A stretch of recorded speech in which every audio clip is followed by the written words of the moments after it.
Hello, everybody. My name is Lico, and I'm with the Greater Pensacola Chamber of Commerce, and I am standing here with John Hill, the Executive Director of the Pensacola Lighthouse and Museum.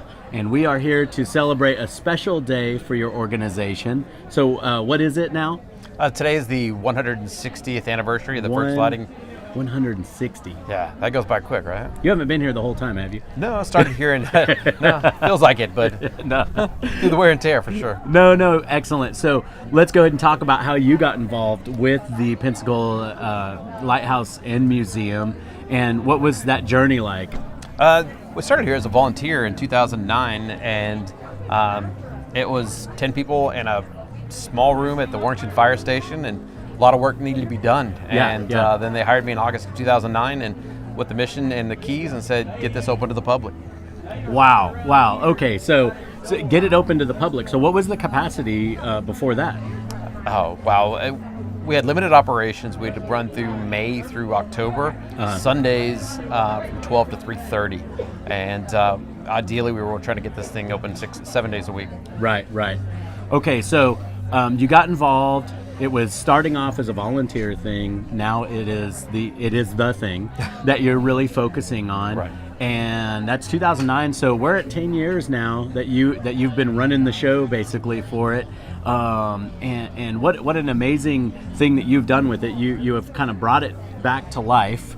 And what are some of the things that have changed? So if someone came here in 2008, what would be different now? Well, we're open every day. That's the big primary that one. makes a big difference. Yes. And we're now an economic engine for tourism in the local area, and one of the major attractions in Florida.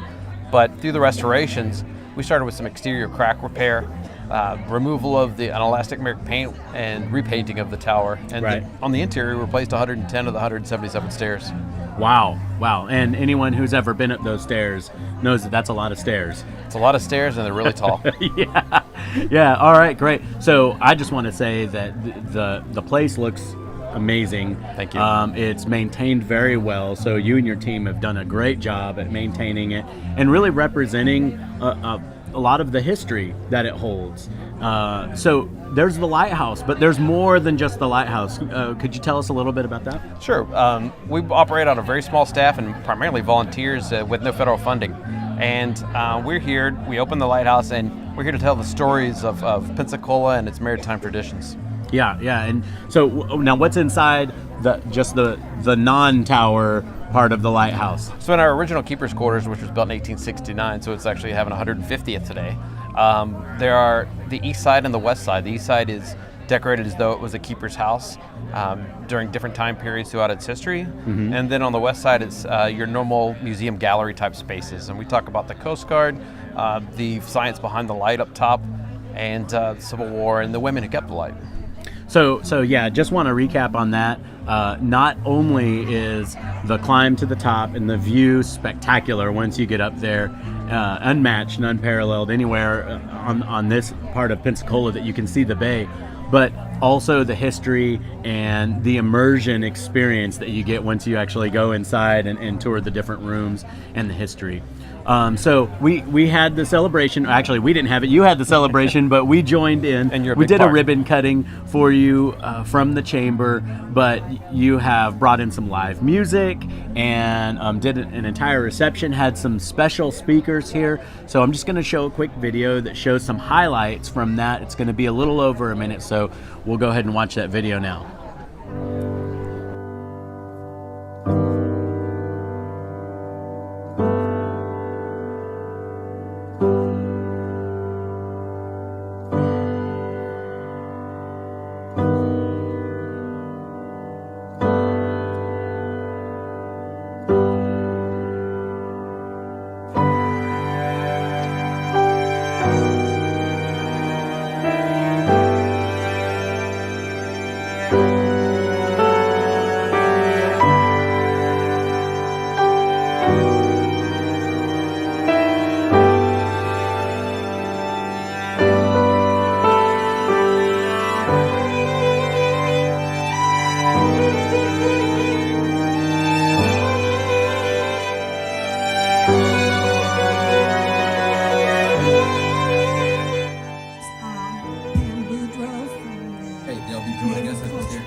One more time.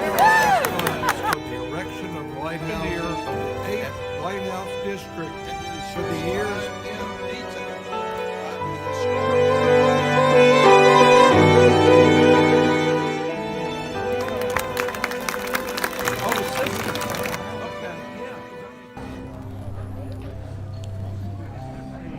All right, awesome. So that was just some highlights of the event, and it was a really nice reception and that you put on.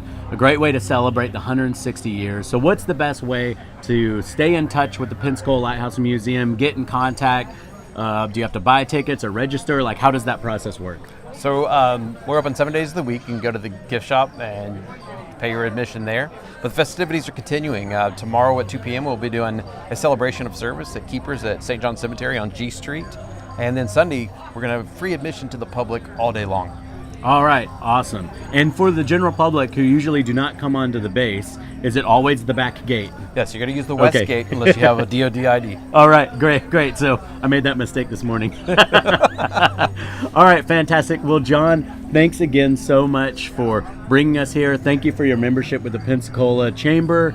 And is there anything else that you want to leave us with? We want to thank the Ladies of Impact 100 for their generous support and the grants that they've given us, and thank the Chamber for their continued support of the Pensacola Lighthouse and Museum. All right, great. Well, thank you very much. Goodbye, everyone. Goodbye.